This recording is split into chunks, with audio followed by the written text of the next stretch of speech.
just because you feel that you're not able to do it, it doesn't mean that you cannot do it. They're two completely different things, and it depends on the frame of mind where you come from. If you make up your mind that you are going to get up on the bus and go to work, or get in your car or whatever the vehicle of your choice is and go to work, what will stop you? Your mind. If you want to learn something, what stops you? Your mind. I'm not saying that it's something that requires rocket science. For some stuff, yes, you need a guru or a teacher to teach you. But for tarot reading, absolutely not. If you want to read how to be a good tarot reader, it's a very simple procedure. Do you have to take the effort? Yes. Is it something that can be done in a day? No.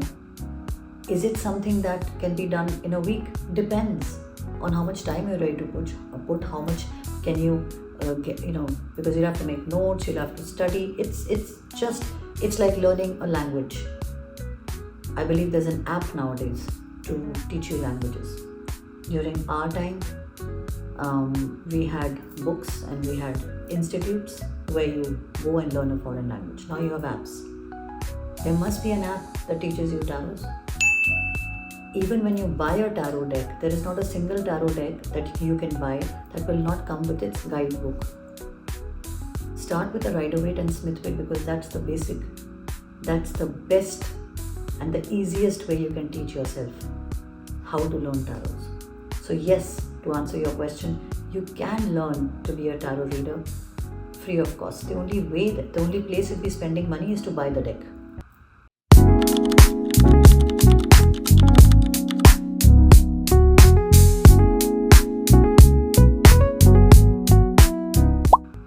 The key lies in the interpretation and who you are following. Say you've got a deck. I'm going to take Rider-Waite because that's the easiest that you can relate to. So you have a Rider-Waite deck and you want to know if the interpretation is correct or not. Each deck, especially the Rider-Waite deck, will give you a book. The book will tell you the interpretation of the major and the minor arcanas, the court cards, etc. If you get into, first of all, you can never learn the meanings of all of them. It only comes through practice. So let me get that out of the way. If you think, oh my god, there are so many cards, I have to learn everything, my memory is not that good, mine isn't either. Every time you're practicing it, you see that card again and again and it becomes muscle memory.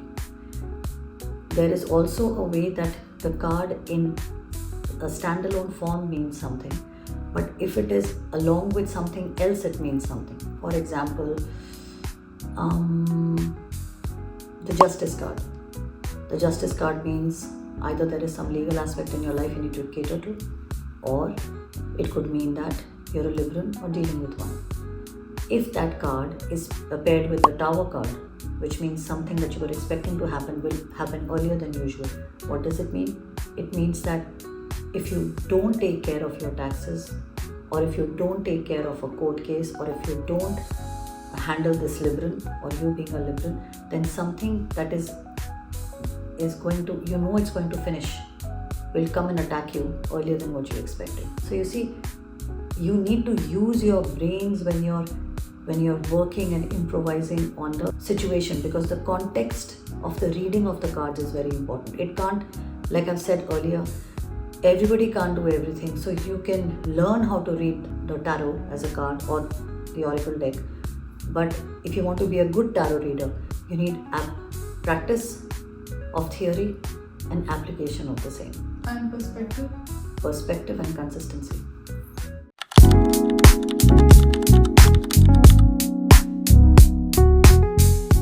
Yes, I can. I can give you from my own personal experience because it worked for me. Go ahead. Friendly gatherings is one. Family gatherings is another one. Just between friends.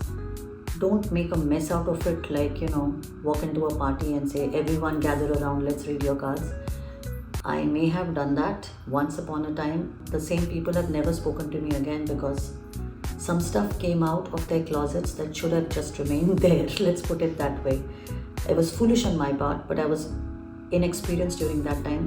And for me, I knew I was trying to help, but I think it created a lot of stir in their lives. So it was a bad move. So try and keep it controlled, Say, listen, I'm practicing this thing. Do you mind if I do your reading?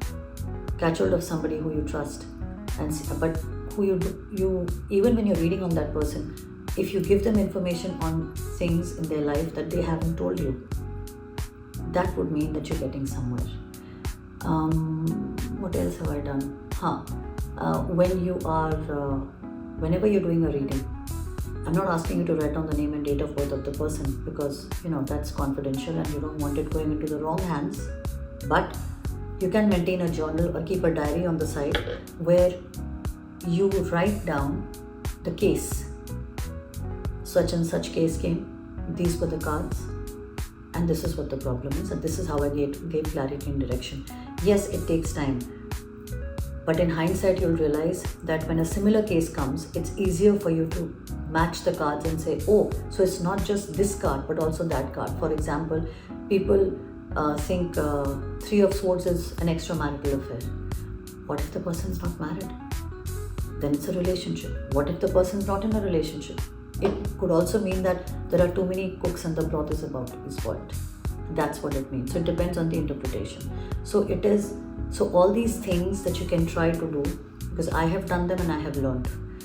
Don't overwork yourself, but the more cases you take up and the more seekers that you handle, and of course you have to, even if you want to charge them, it has to be something very menial. Like, I'm still in the practice path. I still haven't reached the point where I'm a full-blown tarot reader.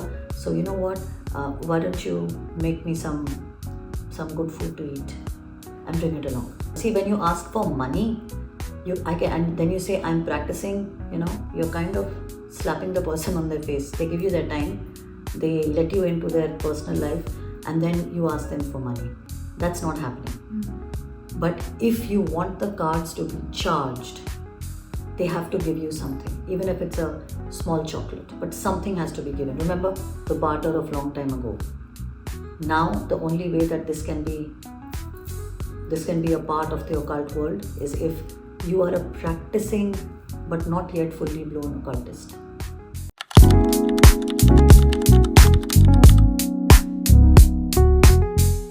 Because 0 is the Fool card, and the Fool card asks you to take a leap of faith, and that the universe has its back. So when you have faith in yourself that you can be confident enough to do what it takes to give yourself and someone else clarity and direction, then what? You've given a person clarity, you've given a person direction, you've given them the root of the problem. Now, where's the medicine? Where's the surgery? How do you fix it? That's when you move on to something else. So the doorway of the occult world is usually through tarot reading. That's how most of us have gotten into some or the other form of practice. It's always divination first, and tarot is one of the easiest and the most popular forms of divination. Future knowledge to be shared, clairvoyance, whatever you want to call.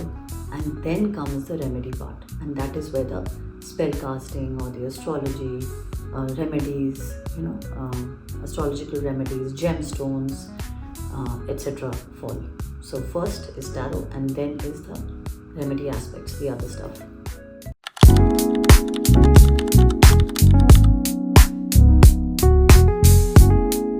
The world of occult is open for them.